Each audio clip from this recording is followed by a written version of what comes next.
Welcome back to our live coverage of The Long Walk. I am your host, Bobby Thompson, and during the commercial break, walker number 100, Mr. Zuck, has been running along on his wounded leg as the half-track follows him closely. The young man received his final warning just minutes ago, and since then the lad has been in a state of panic. And it looks like Zuck could not keep up the pace. No, he definitely could not. And so with Zuck's ticket punched, there are 96 long walkers left in this competition. These boys still have a long, brutal road ahead of them. Unlike you viewers at home, who can sit back, relax, and enjoy this glorious afternoon on May 1st.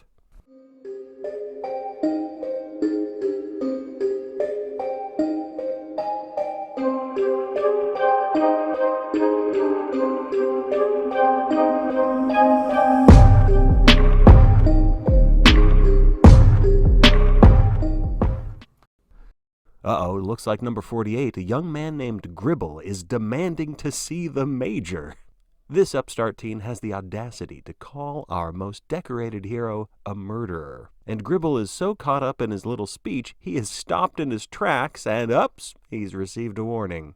Well, that shut him up.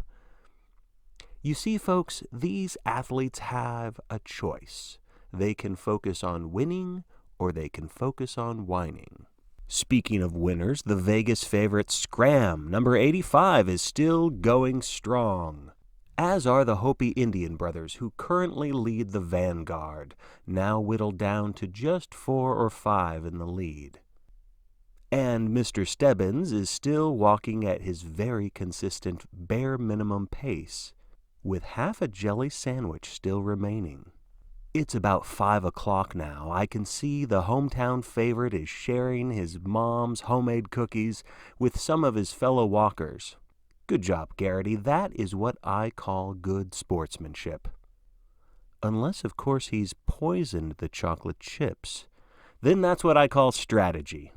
Uh-oh, number 70, Olsen, has dropped his belt containing his food concentrates. He doesn't dare go back because he doesn't want to risk getting yet another warning, and the boys around him seem oblivious. No one is picking up that food belt. It's free nutrition, lads, but they're just ignoring it. It looks like Olsen is going to be very hungry this evening. Now, this young man began his morning with a look of bravado, dare I say arrogance, and that look has been replaced with a vague gaze of stunned nausea. Oh, but Garraty, number 47, is handing Olsen a piece of cheese. He really is a hometown hero. As the walkers settle into their course, and as no one is currently in danger of elimination, let's take a moment to enjoy the New England countryside. The golden hour is slipping away. A mist is settling upon the meadow. The heat of the day is beginning to wane. And each of these competitors must now realize that darkness is approaching. And not all of these 96 boys will live to see the dawn.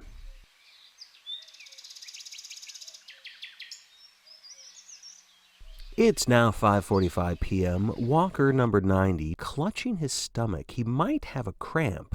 Oh no, actually it's worse than that, folks. The cameras won't show you this, but allow me to explain as tactfully as possible.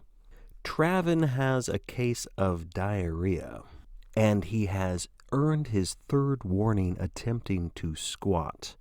The other boys are walking around him like the stench of death is upon him, and I suppose it is in more ways than one.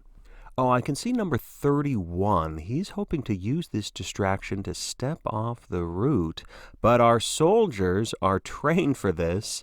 Percy, a.k.a. the mama's boy, is stuck in this competition, and they are not going to let this young man leave.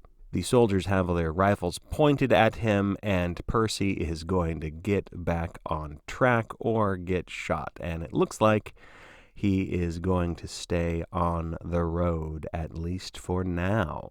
Number 90, Travin's stomach is cramping up again as he soils the asphalt with his excrement, and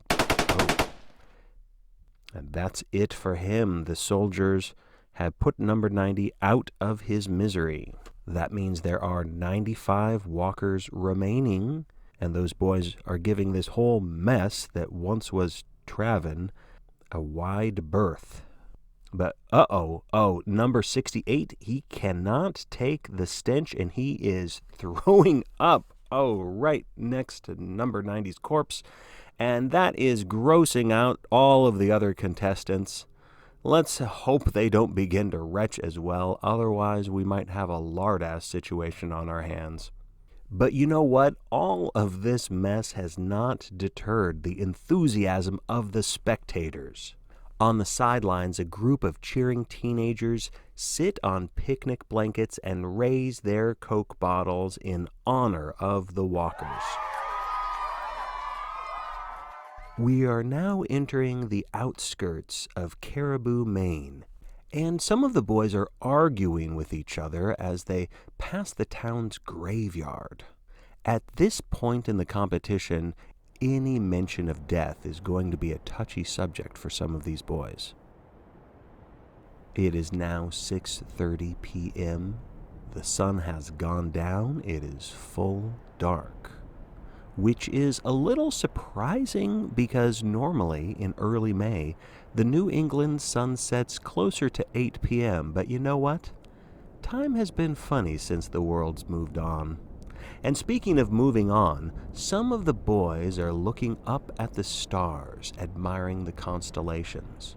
And as the walk takes us into the city proper, I see a newspaper reporter trotting alongside, doing his best to interview Scramm. But his microphone cable only goes so far. And Scramm keeps moving along. Lots of fans are here and lots of folks holding up posters of our beloved Major. Now the reporter is talking to the least favorite walker, number 5, Barkovitch. The lad seems to be boasting that he is feeling great and that he is prepared to walk forever and that he plans to dance on the graves of all of the other walkers. So we will see about that, Mr. Barkovitch. I wish I had your confidence. We are in downtown Caribou now. The boys are ambling by the Caribou paper mill and a Dunkin' Donuts. It is now approaching 7 p.m., and we are 44 miles from our original starting point this morning. And as the walkers continue further into the community, they are welcomed by the Caribou High School Band.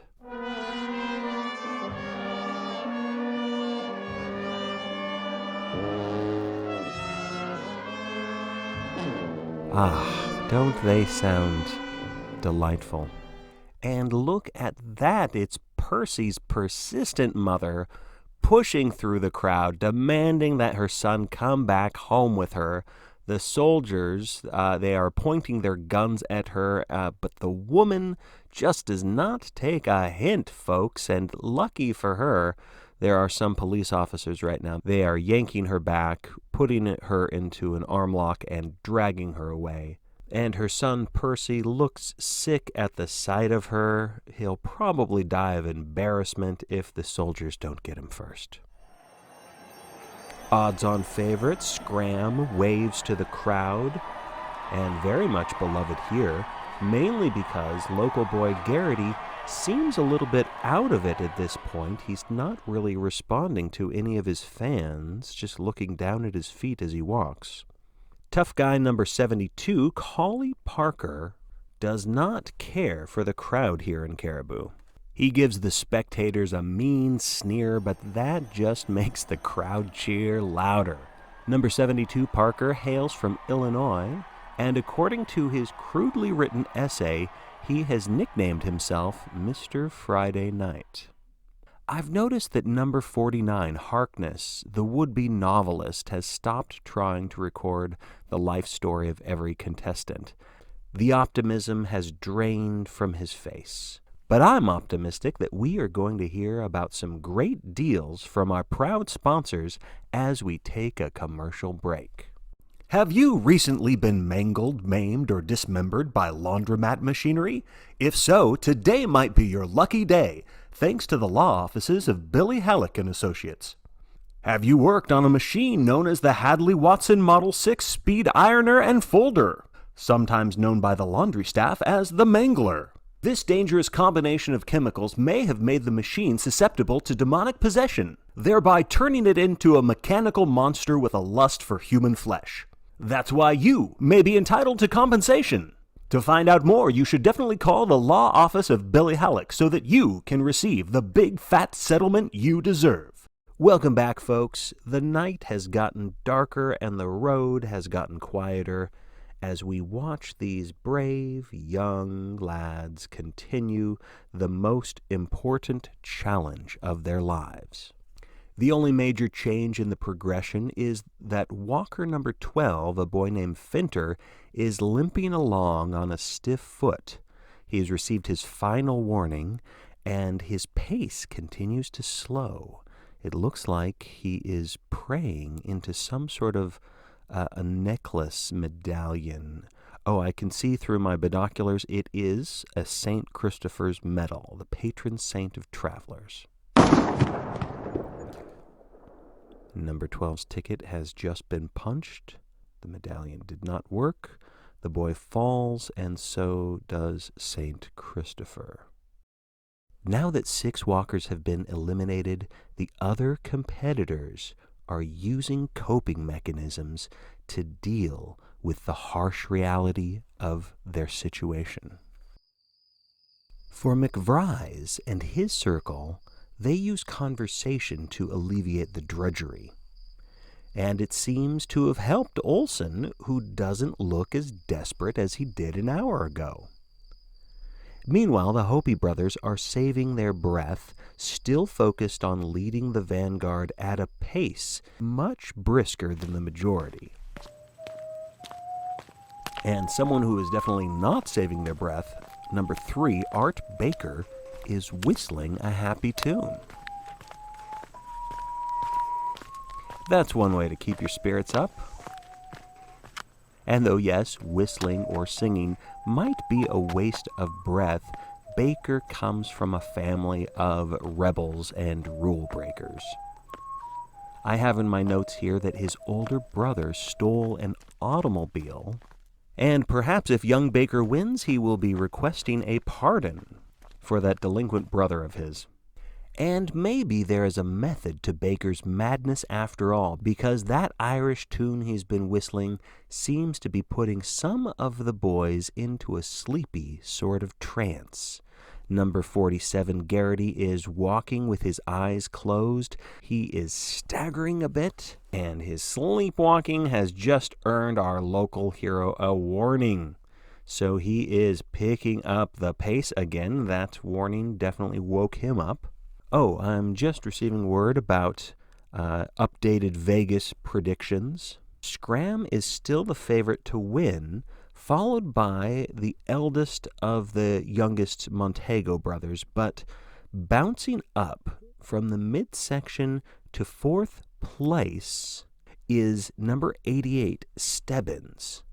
Experts love his evenly paced walking style, a slow and steady wins the race sort of strategy, and now the gossip on the nightly news radio is that Stebbins might be related to the Major in some way. But that's just gossip, folks. We present the facts, not rumors. But it would be quite a twist if Stebbins turned out to be the Major's illegitimate son. But of course that would be impossible, since the Major is happily married and is indeed the ultimate model of virtue and fidelity. Let's look back to the road, shall we? Number 47 has received a second warning.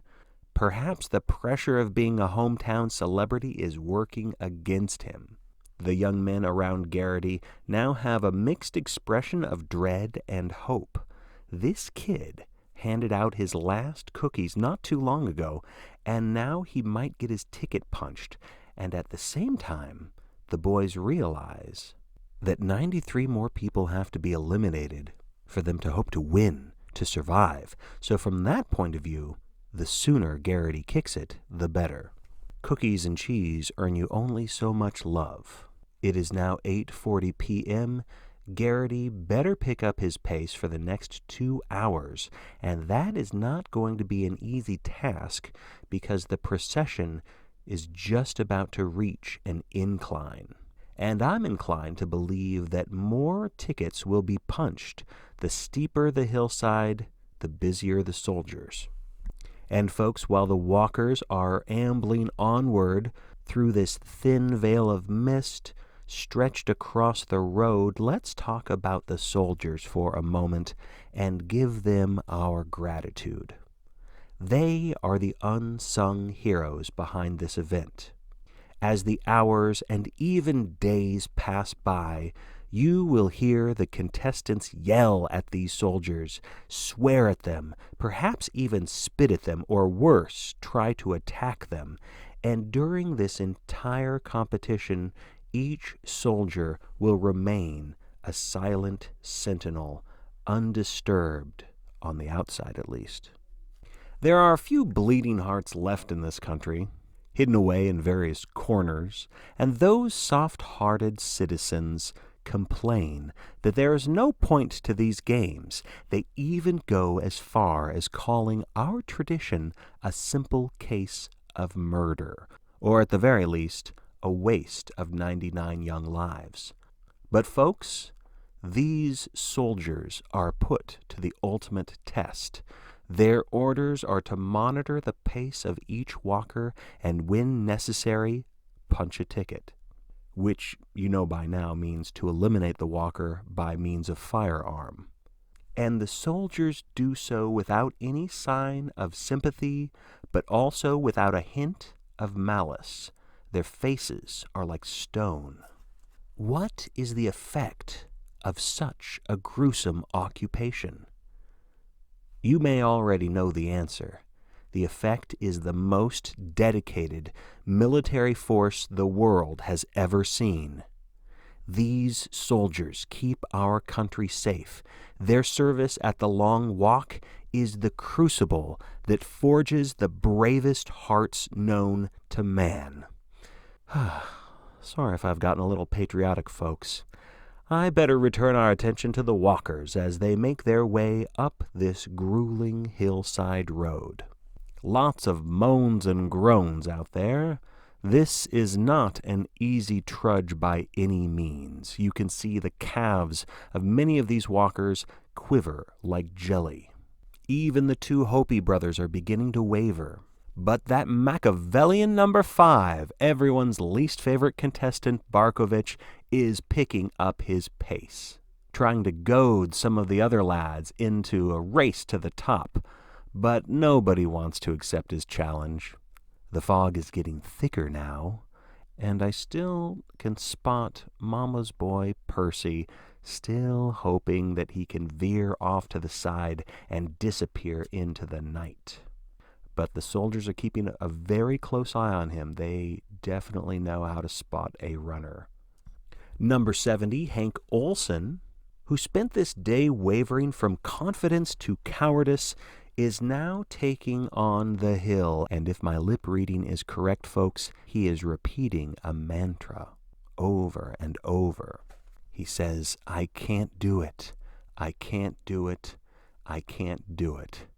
Well, not with that attitude, Hank. Come on. Hank has received a warning that is not good news for this pessimistic pedestrian. But he is not the only one in peril. I see number 60, Larson, has decided to sit down and rest in the middle of the road. We have a sitter, folks, and from here on out we may be seeing a lot more of them. These boys know that they have a 60-second grace period before receiving a warning, so as their exhaustion intensifies, they will be tempted to sit down and rest. Just for a little bit, they will tell themselves. But that is the wrong strategy, ladies and gentlemen, and Larson has just earned his first warning. The soldier has now hopped off the half-track, and he is standing over the boy, keeping an eye on his chronometer.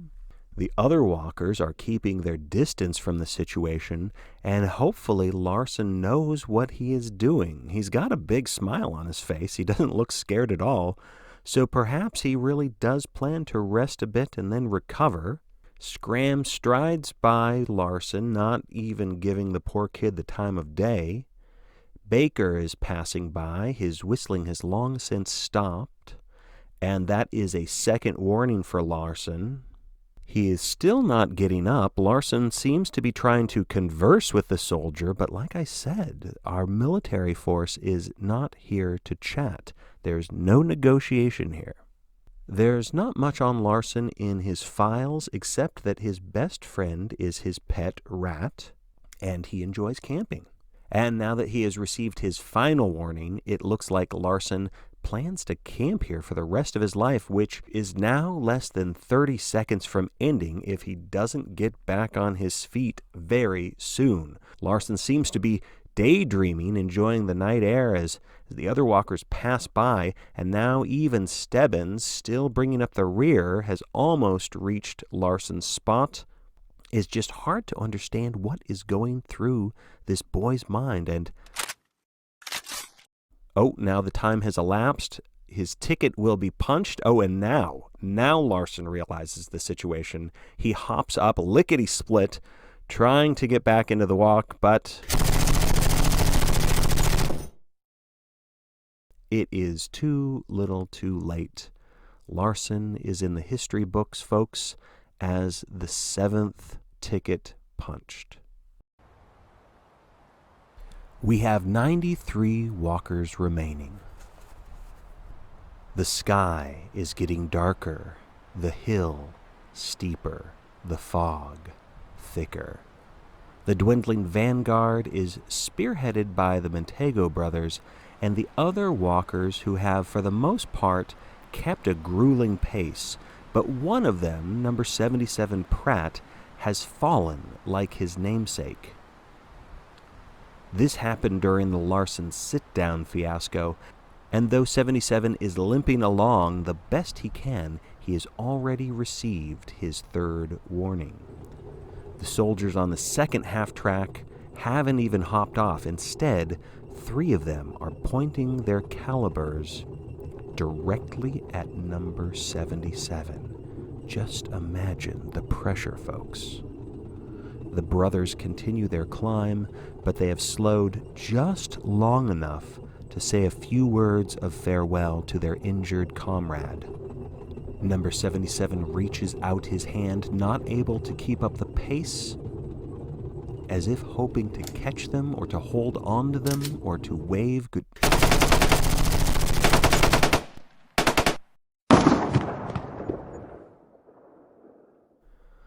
Well, that seemed like overkill. But another way of looking at it, a big send-off for the first of the vanguards fallen. And that is the 8th ticket punched. They are dragging away number 77 off to the side of the road as a courtesy to the upcoming walkers, which is something they don't often do. The shots have gotten the interest of a local farmhouse here off to the side of the road, and a bewildered family is stepping out onto the porch. I don't know how, but they seem to have forgotten what day it is. They seem bewildered, as if this does not happen every year. I'm surprised there aren't more spectators that have come out to this hillside, since there's always bound to be a surprise or two. But most fans prefer to have a spot in town. You know, civilization. The hill continues to climb, as do the walkers. Scramm, still a portrait of athleticism, is picking up the pace, reaching the summit the same time as Joe and Mike Montego, perhaps saying a quick hello to the Native Americans, before dropping back just a bit A third warning has been issued to number 79, Quincy.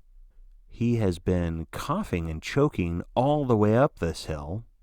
The rest of the group looks grateful, proud even, as they crest the summit. Some look back, hoping for a breathtaking view to make the ascent worth its while. But there is nothing but darkness and fog back there, gents. Sorry to disappoint. Oh, look at that! Number 89, Tolland. He has fainted, dead away. A total face plant into the asphalt. Another walker, Harkness, is stunned for a moment, not sure if he should do anything to help him, but Harkness is wisely keeping on the pace, perhaps imagining how this scene will look in that book that he hopes to write one day. A soldier is standing by, and the walkers have a look of relief, knowing that in a few moments, barring a miracle on Toland's behalf, there will yet again be one less walker to beat. There's no apparent resuscitation or resurrection for number 77. He is out like a light. Which reminds me of one of our wonderful sponsors. Do you want to shut off those aches and pains and finally get a good night's sleep? Then you need Novril, the medicine that gives your nerves a vacation. Nothing like Novril. Warning, should not be used with alcohol, heavy machinery, hobbling tools, or kidnapped authors bent to your will. That's Novril, the pill that makes you feel chill. We are back, and Tolland is still unconscious. And now he may be pure consciousness. And with that, we leave behind our first steep hillside of the long walk.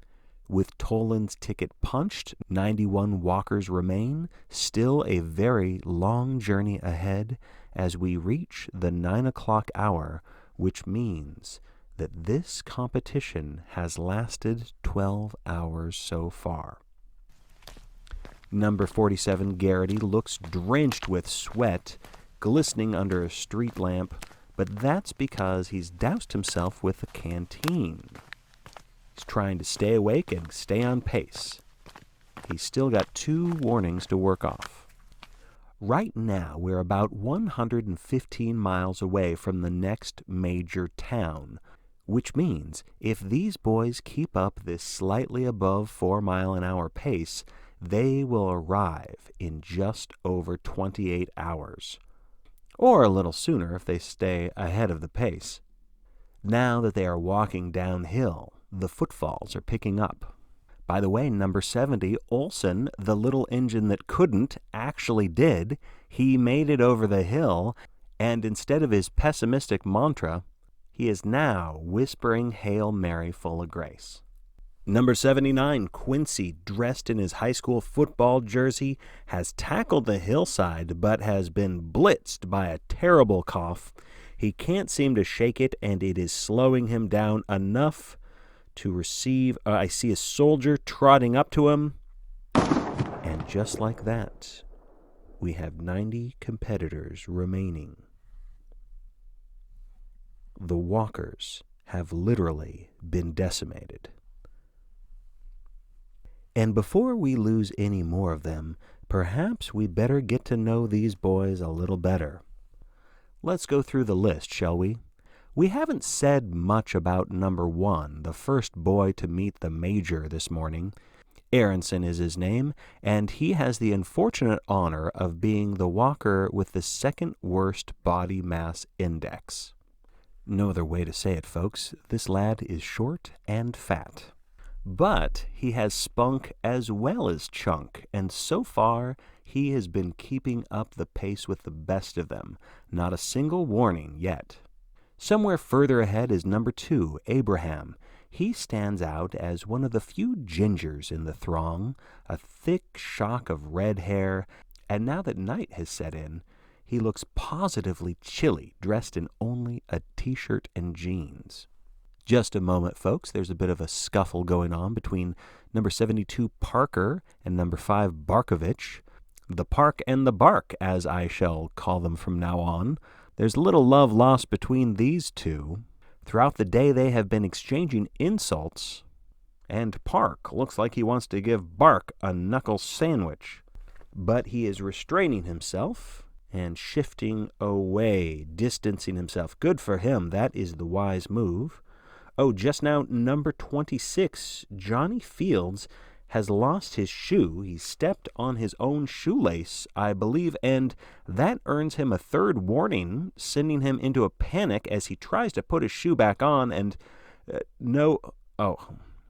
and now another boy. It looks like number 50, Hopper, does not live up to his name. Not watching where he's going, Hopper trips over Fields. The half-track is moving in. Each boy is staggering to get up. Some of the walkers, the more malicious ones like Barkovitch, are pointing and laughing, even walking backwards as they pass so they can see if these two terribly unlucky or perhaps lethally clumsy competitors will get back to their feet in time. That's a no for number 26. His ticket is punched and Hopper is back on his feet, but stumbling in a panic now. He's tumbling off the road, leaving the route far behind. I don't think he is intending to escape. He seems dizzy from his fall, but none of the boys are bothering to call him back to the right direction. And that is yet another ticket punched. Walkers cannot stray from the route. Wow, that was a 1-2 punch, folks. Welcome back, ladies and gentlemen. The time is now 9:55 p.m. The jovial number 74, Pearson, is conversing with a cluster of about 6 other walkers, and the topic happens to be enemas. Ah, youth. They have also been holding palaver about the state fair, naked ladies, and farting contests. But now that Harkness, the aspiring author, has received a warning, the chit-chat is subsiding and the group is breaking up a bit. Meanwhile, towards the end of the procession down by Stebbins Way, we have number 4, Baker. Now that is James Baker, not to be confused with our young Southern walker Art Baker, and James has just earned his 3rd warning. Nothing momentous has happened with this young man. He just seems to be slowing down, losing energy. That 4-mile-an-hour pace is grueling over this stretch of time. The downhill slope has leveled out, and we are once again approaching signs of civilization. Just a few closed storefronts up ahead, but the string of mercury lights has brightened up the expression of some of the boys. Oh, there goes James Baker, and we didn't even get a chance to look at our notes on him. Let's see, he was planning to use the prize money to install a wheelchair ramp for his grandmother. Aww. Well, that won't be happening. Baker is the 13th ticket punched, and the remaining walkers are slowly spreading out now. The vanguard is only 4 members now. They seem to be keeping up the lead pace more out of habit than will now. They are trudging into this sleepy community, just a few storefronts and a handful of houses. Oh, and look at that. There's a pair of teenagers, a boy and girlfriend, I believe, a couple of lovebirds. They've fallen asleep on the sidewalk. Isn't that adorable? All tuckered out. They've got a Go-Go Garraty sign, but the hometown hero he's just going to tiptoe right past them and let the sweethearts keep on snoring. And I see several of the walkers are finishing off the last of their food concentrates. Unless a person has squirreled away some other provisions that haven't been eaten, that will be the last snack they have until morning. So you can expect to hear tummies rumbling louder than the half-track this evening. I believe even Stebbins seems to have run out of jelly sandwiches. Let's see who else is on the roster that we haven't yet met. Number 6 is still with us. This is Jake Chapman, the only walker who hails from Alaska. Number 8, Davidson, is from Ohio, and if he wins the prize, get this, folks, he wants to have as many wives as a sultan. What a romantic, that kid. With walker number 10, Dominic Falco from New Jersey, here's where we see a strange phenomenon on the roster. From number 10 to number 44, all of the walkers have a last name that starts with the letter F. And this is oddly disproportionate. Most of these boys in this section have the last name of Field or Fields. So that might be a nod to one of our sponsors, Mrs. Fields Cookies. And at the end of this competition, in addition to the ultimate prize bestowed by the major, the winner will also receive a lifetime supply of chocolate chip cookies. Thank you, Mrs. Fields. And good luck to all those lads in the F section. Looks like there's newfound trouble on the road, and guess what? Barkovitch is in the center of it. Barkovitch has been taunting one of the other walkers, promising to dance on the boy's grave, and the young man has had enough. That's number 80, Rank, a rather short, homely tyke, but Barkovitch is no Mr. Universe by any means. The squabble intensifies. Rank takes a swing.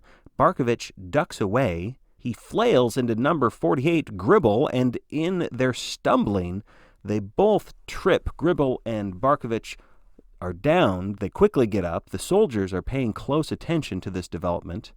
Rank is furious, but continues his pace, trying to decide if he wants to take a swing at Barkovitch. Parker, Mr. Friday Night, is too far ahead to see any of this, but I'm sure he would be happy to know that Barkovitch has just received warning number 1. Same with Gribble. Barkovitch, very vindictive, is spewing all sorts of profanity that our sponsors would not want me to repeat. Whatever he has said, it has infuriated Rank. Number 80 does an about-face. He takes the bait. He charges to Barkovitch. Crafty number 5 dodges to the left. Rank tumbles by, his fist flailing, but hitting nothing but the air. Rank is tripped. He is down. He's skidded onto the gravel. He continues to lose his balance as he tries to get back up. He's now landed on his backside, and that is warning number 3 for this furious walker, or should I say sitter, as he seems stunned by this whole turn of events. He cannot believe he missed Barkovitch. Barkovitch is still goading on number 80, calling him Dumbo. Rank is getting up, but having some trouble. I don't think he is injured from his little spill, but he does seem woozy, and Barkovitch has a gleeful look in his eye as he walks backwards, watching to see if his little scheme pays off. The soldiers aren't getting out of their half-track, but several of them have their sights pointed on number 80. Out of breath, Rank is lying on his back. I think he knows it is over, folks. And over it is. The other walkers give number 5 some dirty looks, deadly looks, you might say. Barkovitch quite defensive now. Perhaps he thought the others would have more respect for him after this, but that is not the case. And if I'm reading the lips of number 6, McVries, correctly, he and the other boys cannot wait to see Barkovitch's brains all over the road. And this road certainly does go ever onward, doesn't it, folks? The time is 11 p.m. We have 1 hour left until May 1st is a thing of the past. But as the lady says, tomorrow is another day. And there are still many walkers remaining who are desperately hoping to see that tomorrow. I'm Bobby Thompson, and we will be back very soon with our continual play-by-play coverage of The Long Walk.